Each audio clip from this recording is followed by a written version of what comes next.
Hello guys, আমার গৃহিণী মল্লিকা চ্যানেলে সবাইকে স্বাগতম। আজকে আমি পিপলের শাক রান্না করব। তেলের উপরে আমি কটা রাঁধুনি দিয়ে দিলাম। রাঁধুনি দিয়ে এবারে থেতো করে রাখা রসুন দিয়ে দিলাম।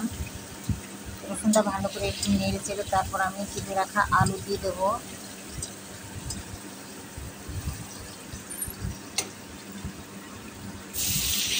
কিছু লঙ্কাও চিড়ে রেখেছি, এতে দিয়ে দিলাম।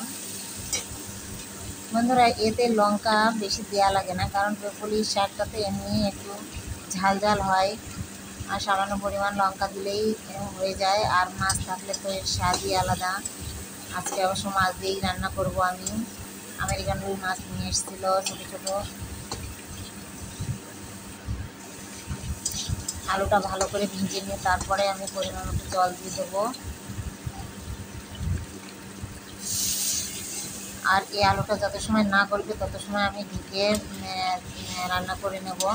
যখন গলে যাবে তখন এর মধ্যে আমি ডাঁটাগুলো দিয়ে দেব।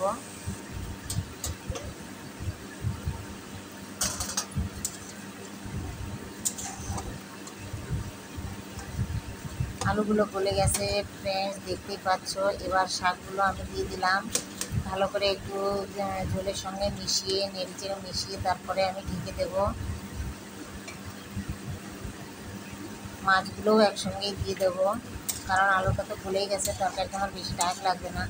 বন্ধুরা, এই পিপলির শাকটা এত দারুণ খেতে না, জঙ্গলে হয়, অথচ এতে কোনো সার মার কোনো কিছু দেওয়া থাকে না, এমনিতেই হয়। আর খেতেও সুস্বাদু আর খুব উপকারীও হয় এই শাকটা।